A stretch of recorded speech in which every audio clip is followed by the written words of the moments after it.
Hello guys, welcome to this new video. This time it is a podcast of mine and I have a very special guest here with me. It's Frederik Thaae. I'm super grateful that he took the time today to be with us. He's a Danish music producer, songwriter, composer, band member, and film scorer.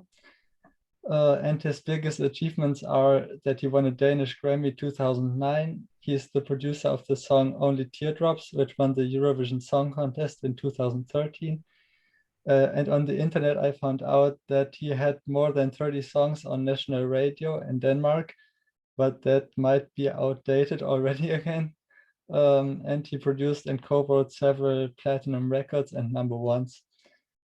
And I text him on Instagram, not even on his email, if he would like to make a podcast episode with me, even though I never made a podcast before. And he instantly says yes and is all for it. And I'm super grateful for that. So welcome, Frederik. How are Thank you? Thank you. I'm good. That's great. It's my pleasure. So I guess to warm up and so our listeners can get to know you a little bit better, just the first question, how did you get into music production in the first place?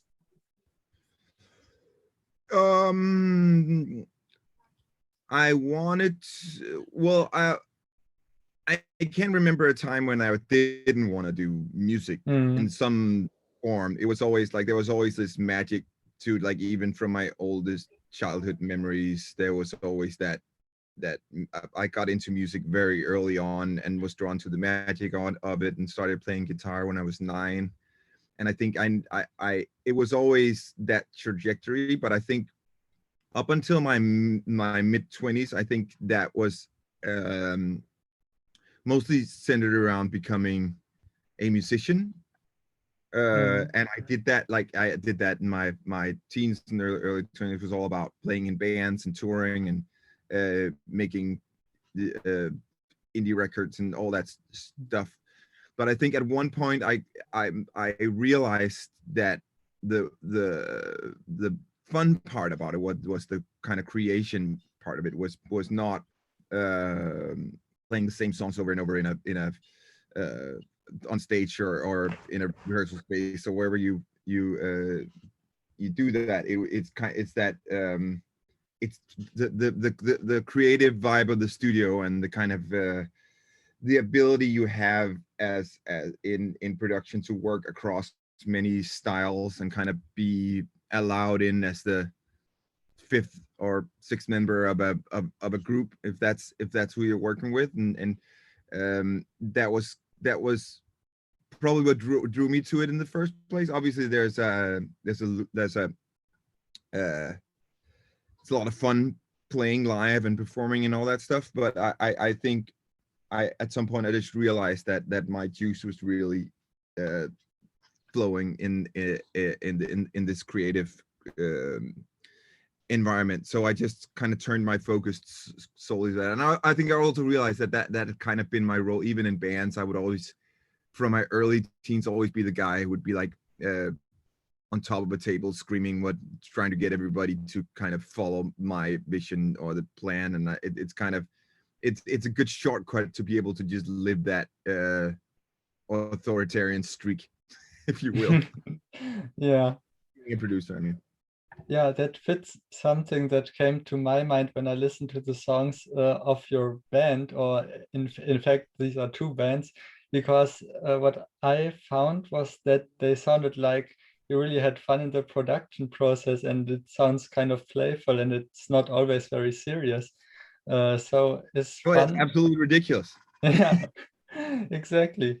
So would you even say that, I don't know, fun and playfulness is your highest value in the production process, or what would you say?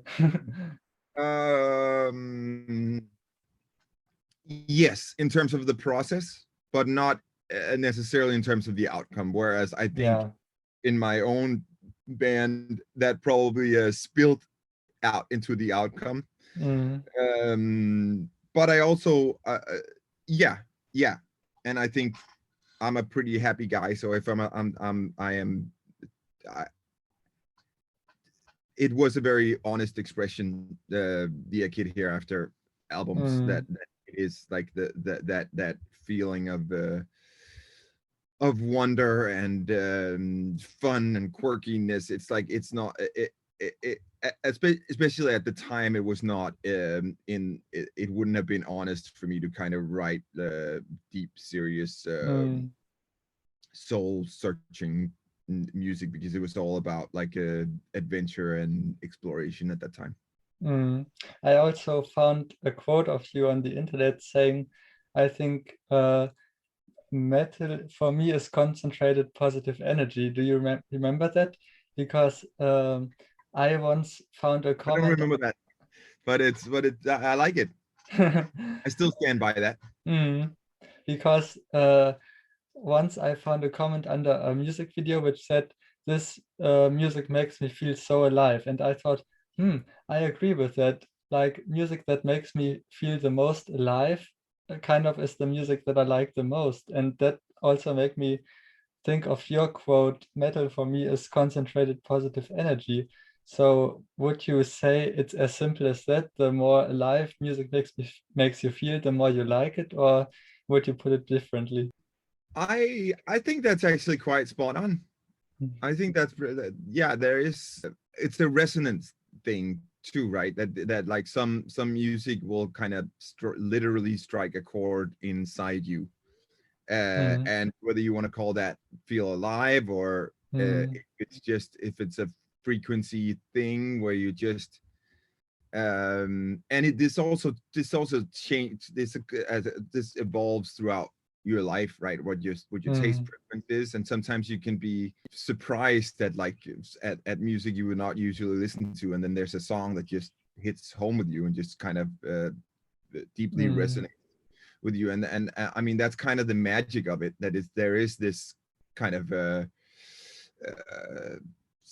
almost spiritual component of it, that you don't quite know what is gonna hit you at what time, and that and you, and also in making music, it's this constant search for that magic that resonates within you, and hopefully you will then also resonate with other people, and you can't always know that, but it's you are it is in that sense, it is a little bit of a spiritual journey, I would say. That's beautifully said. So in the end, I guess it's what about the song makes you feel so alive, because there are different ways or kinds of making somebody feel alive.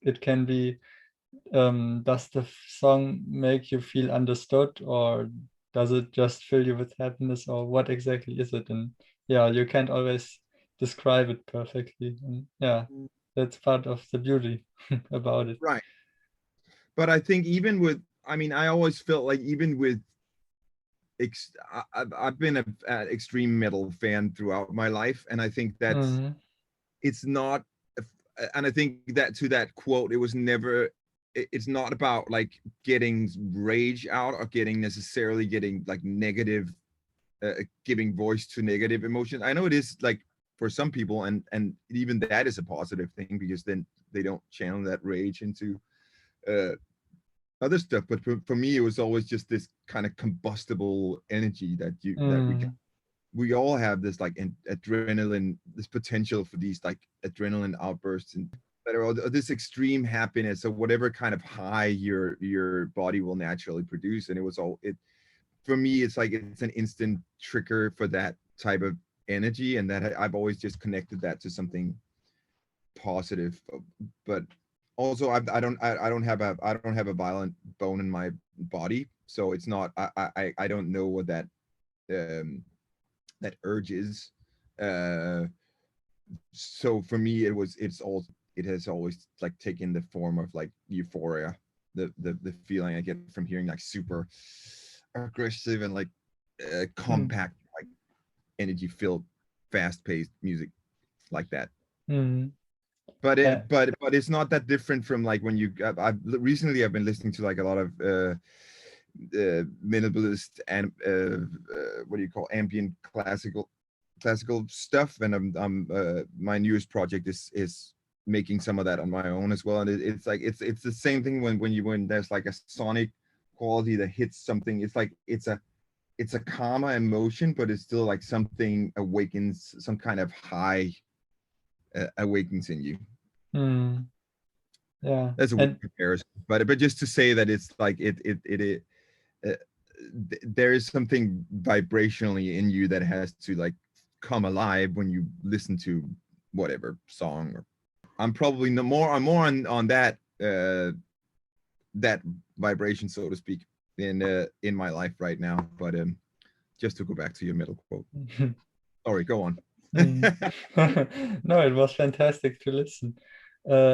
Just one question to follow this up. What inspires you personally to do stuff like this? Are there specific situations, or do you, I don't know, get inspired by your own life or by movies, or how does this work for you? Or are you just always, I don't know, inspired, or yeah, I don't know. Well, for the stuff I do on my own, which has been quite minimal the last couple of years, it's definitely my own life and experience. Like if I compose music just for myself, and the recs I do on my own, it's definitely like kind of true to where I am in life at that moment. I guess other music, of course, inspires me, but it's also like I feel like this last year of being holed up, and I went through a divorce and through all this kind of life crisis stuff. So I think like there is like some solace in this super calm, very sonically soothing space of these organic tones and like super slow paced, almost like music becomes a meditation that's like a solace from the craziness of life. And I guess it also probably reflects the whole world came to a halt, right? And that's a way of expressing that. So I haven't thought about this before, but I think whereas like 10 years ago when I did all of the Kid Hereafter projects, it was probably more of like an explosion of like I can be in the studio and could just make up all these things, and you can say all these things in a song. That it was this kind of liberating moment, and I just had to like pull from all shelves and throw everything into every song. So it's I guess it's an expression of that. And I like to consider like those like solo projects, if you will, kind of like an outlet for all the stuff you can't do in regular music. And for the production work, which I guess is the main thing I do, I you like to come to it with as a like a blank slate, if you will, and kind of be inspired by whoever the artist is, because at the end of the day it's about them. It's not about me. I'm not a beat maker who's like secretly an artist but don't have the ego to be on stage and just like want it is that's not my jam. I want the best expression of what they are, or fulfill their potential. So that's the main inspiration, is like whoever is walking into the room and whatever like their and then I mean obviously I'm gonna pour some of myself into it, but I try to keep that on a like subconscious level. That I obviously have taste preferences, and like there's certain chord changes or like tonal qualities that I naturally gravitate to, but I don't. I try to keep it as make that as I don't want it to be too literal. That to have like a sound like that. It's more of an approach or a process in terms of like how I challenge or how I like work with whoever artist it is. And one more thing I found about you in the internet was that your motto is "Stay open." Is that still up to date? Stay open? I think so. Yeah, I think that's pretty. That applies. It's very broad. Yeah. Was there something specific I that hope I haven't changed it. I haven't. I hope I haven't changed it to keep shut, stay shut. Yeah, exactly. Yeah. But That was would be there terrible. I'm not that old yet. was there a specific situation or so that led to this, or is it just your general state of mind that this is like one of your highest values to just stay open? I think it is probably my highest. It is probably my value. I like to consider myself a little bit of an adventurer, like Mm, in life and in music. And I think there's a little bit of that in like meeting people that you're gonna work with and kind of. I don't. I know from my own creative work that I don't like to be steamrolled. I don't like when people come in a room and think they have all the answers, and I've kind mm, of just taken like I had just assumed that people like to be approached with like a respect for what they bring to the table and a general curiosity. So even if mm, it's like a super young artist that comes in and not aren't quite sure what they can or what they want to do, it's that's kind of my philosophy of bringing out the best in them. Is kind of like seeing them as peers in a way, as mm, opposed to being like, okay, I'll tell you what to do. mm, That's um it's not who I am, and I don't it is not my philosophy on like creative work. mm, And I think it goes the same thing if you're in life, if you're trying new food or traveling somewhere or meeting new people. I that's how I like to or be hearing new music. Like I think that is probably my general approach. Yeah, mm. I'd like it Yeah. to be anyway. We can't be we're all flawed in some way, but that's what I strive to Mm. strive for. Yeah, that's probably one of the most important things also in general music production, just to stay open to everything. Um, I think you once said that with your band, A Kid Hereafter in the Grinding Light, you really like the chaos in the music. And one question that came to mind for me is, how does this chaos develop? Do you just let go of control and let the process take over, or do you create it intentionally, or do you even contrast it intentionally? Or yeah, how does the chaos in this music develop for you? Well, I I uh, I think it's about welcoming spontaneity and like also in performances and being have also always have an ear to mistakes that Mm, always happen whenever like people like fuck up. Like sometimes there's like a there that's where the magic is. And if you always like just paint inside the lines, it's not gonna be alive and interesting. And it's mm, at the same time, if you only paint outside the lines, there's no song. There's not like you can just. I mean, yeah. I like chaotic free jazz music myself, but that's it's not what I excel at doing because again, it's about balancing my. I actually think the Grinding Light was an interesting project because it was like if you actually see it, actually like the DNA of it is very controlled and very control freakish. Is in that it's all like there aren't a lot of well, I guess because we recorded it so fast, so it is kind of sloppy and loose, and I guess there's the chaos in that. But the way it was composed was very kind of meticulous and tight. It was more the process of like writing it super fast and recording it super fast that allowed for like if we had stopped to think about it, there's a lot of that stuff that would have never like made it to those because it's Mm. fucking ridiculous music. Um, and so there's a chaos there the chaos exists on many levels, but I'm like I'm more thinking of like doing a song for a band or an artist or something like what tickles me is also is that like that edge where things start to get broken, and it's because that's also usually where in a performance the emotion is. Mm. uh and I think just I like to keep an a close ear to where that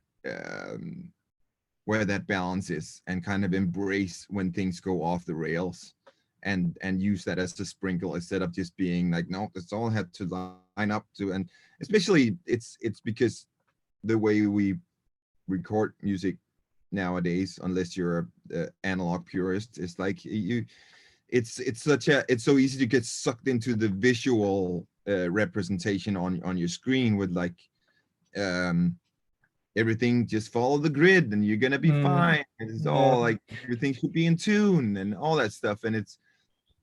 And sometimes you can listen back to like really early demos or even like voice memos of songs, and it's just way more alive. And it's just important to just keep that perspective at all times. What is it that resonates with people? It is, and I've had several instances where I've gone too far in like perfecting something, and I try to, and then you suck the life out of it. So it's finding that balance where things get communicated well, but also you keep that little bit of chaos in there of like that. And I for instance, like when recording songs, I usually tend to 90% of the times I will use whatever demo vocal is there, because there's the first time someone sings a song after just coming up with it, you can kind of, there is a sense of like excitement, and this hasn't fully found its place yet, but it's like you can feel that that it usually you can get a vocal in like 2 takes on the first day, and if you go back to like record a vocal for real and now we do it right, and then it's like 50 takes and all sorts of comps, because you're chasing that initial spark of energy. And that's so I try to I've learned that over the years, that's like first time someone sings a song, you better have it like to a proper quality, because you're likely going to use that if you have for even like very seasoned singers, there is something to that like initial excitement. So that I guess that kind of plays into the chaos a little bit, that it's like the excitement of something that's not quite perfected yet, but it kind of, it can go off the rails at any minute. And I think there's something that makes people resonate with that, because that's we all have that aspect in our lives in some capacity. That's a really fantastic answer, I think. And it reminds me of another thing that I noted down, because in the album you released with A Kid You're After, I personally noticed many pop-like melodic patterns, but for me, always something came different than I expected, or the lyrics were conveyed or sung in a way that I didn't quite expect. So it felt like as if the song didn't want to be put into how is it called, frame. And I really loved that. And yeah, I just wanted to ask, is that just a result of your own idea of creating music? Or do you even do it on purpose, or does it just come up naturally? Oh, I mean, with that, yeah, in that setting and in that project, it was very purposeful. It was very like direct expression of like, let's fuck with the boundaries of or the rules, like every, and that, I mean, it was to the point where like every measure of music had to contain that point. You know, there's not a line in that entire project that weren't like every line and every like contained that point, which is also why it probably got to be a little much, but it was necessary. One more thing I found on the internet for some reason was that you're also an experienced coach, lecturer, and hugger. Do you know what's that about? Oh, that's also quite a while back. Yeah, it's not. Well, it's something I've done from time to time. I do like that, but I feel like the production work kind of has that in it as well. Like you're kind of chaperoning whatever journey people are on, and in finding their feet, like either from the beginning as an artist or in whatever new venture. And so I think there is that quality to it. And when you are at a conservatory or course or whatever, I've done this like over the years, and number of times it's a little more of a formal setting where you gotta kind of focus your thoughts a little bit, and I think that's good for your own mind. But I think it happened like subconsciously in because you could argue that being a producer is being a coach, you know. Because a lot of artists are quite volatile and emotional.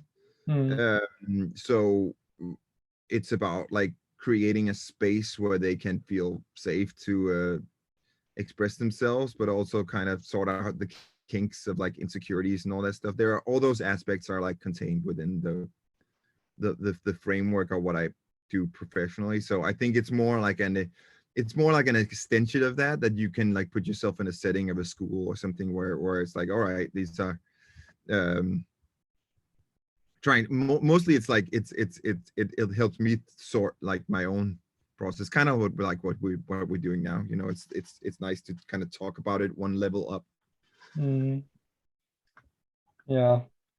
And one more question that maybe now into a completely different direction.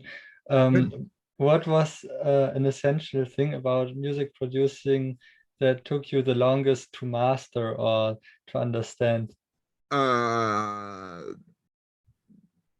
That I don't have all the answers, and that I can't that there are certain things that I can't do everything. I think I was frustrated for a long time that I couldn't, that there's certain engineering parts of this trade that I'm just not like, I want to say I don't have the talent for it, but it's also just that it doesn't excite me as much. And there are other people who are like born to record drums in a large studio, or like mix things so they come out the speakers just the right way. And I'm more of a process guy, and more of like getting the creating the right vibe and that initial spark of creativity, and I know how to kind of chaperone the whole process and make sure everybody is like doing their best throughout the thing, the process of creating a thing. So I think I probably for a number of years wanted to just think that I was a master of everything, and it's as you get older, you're a little bit more like, all right, well, it's just not you. You're more willing to kind of give up control or realize what you don't know, and even like that goes throughout all of it. I'm like more feel like in more deep water now. I have no like but in terms of like going into a project, I'm very doubtful that I'm not doubtful, because I've tried it so many times. I know that's just part of the process, that you got to be a little like insecure or feel like it's in deep water. You gotta figure out how to swim to shore, so to speak. And I think earlier I had thought that at some point it's a muscle you train, and at some point you just go in and you know exactly what you're doing. But it's creative work, so that the minute that happens, then it's not creative anymore. So I think just being a little at peace with that, it just takes it just has this there's this arc to the work where you throw yourself like in the deep water, and then you gotta pull yourself back in, so to speak. It's a big kind of psychological investment, because there is like insecurity involved, and there's all that stuff. And I think when I was younger, I thought all that stuff was just because I didn't know enough, and I should just know more. And I think I'm more just like at peace with that's just the work and the process. So a lot of just accepting what I don't know, and that it is you go into these things not knowing, and as an open book every time is like, and being okay with that is part of the experience. Exactly. So I'm embracing more now that I don't have a full vision, or have a, like, I used to be terrified going into something when I didn't know exactly each step of getting to the final master or something. And now I'm like, well, I don't know, we'll see. The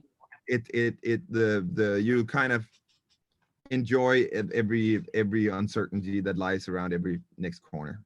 And that's and I've tried it now so many times that I know I'm gonna find, I'm gonna find the shore somehow. You know, there obviously you have tricks for when things don't work out, or you pick up tricks along the way, but that's not what I would say is like the main thing I've learned is just to be okay with the uncertainties of it all. Yeah, exactly. And maybe also to like be a little bit, to be vulnerable, and yeah, to be honest, and yeah, say if you don't know where to go next or something. Yeah, Yeah. fantastic. One question that came up for me when you, as you spoke, was what's the things that make creativity in the studio flow the most, or what would you say are important factors for a good studio session? Of course, you can never guarantee it, but just from your own experience.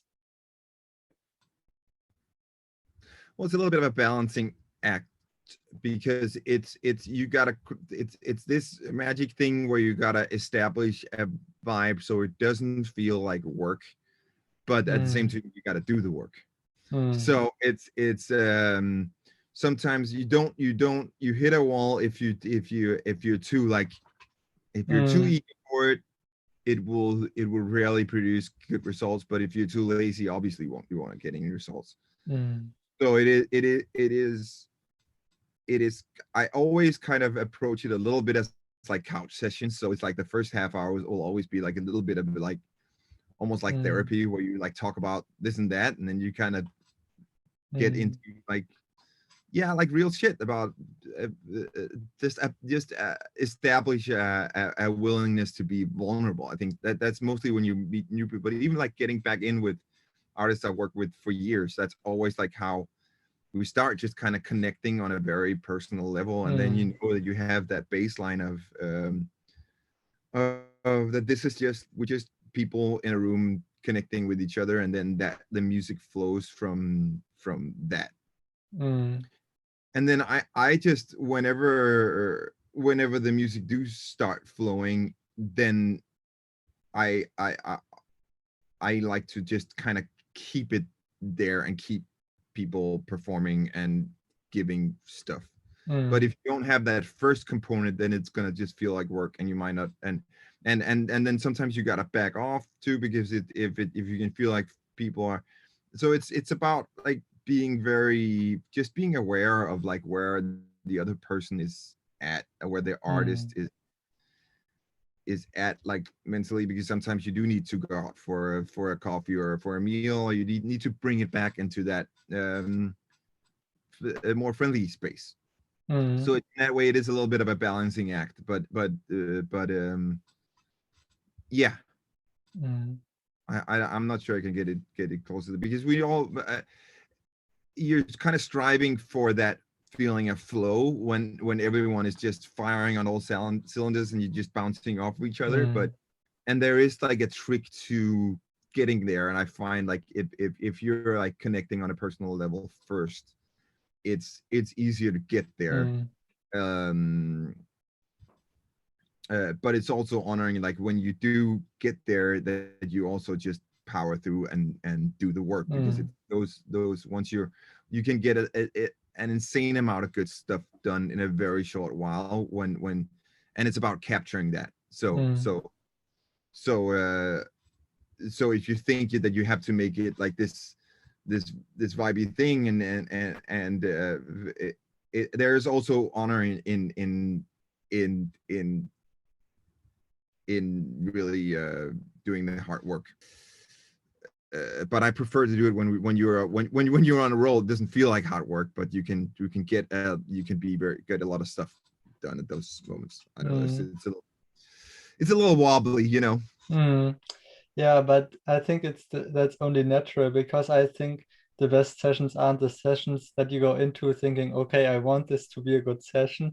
But I think the best ideas come when you just start to jam on a guitar or something, Yeah. and you don't just jam on a guitar if there are people in the room that you don't really know, or who you want to show that you are talented or so. That's not the time when you just grab a guitar and just jam something that comes from the No. top of your head. Right. Right. It's yeah, it's just about, you know, and also a lot of times like a important concept or lyric ideas can come from just listening to people talk in the first like half hour of like how you present yourself, what your choice of words are. Usually there'll be a sentence that'll turn into a song. I usually like just have a guitar and just kind of don't pay attention, but just noodle, and a lot of times they're like, oh, what's that? And then that becomes the song.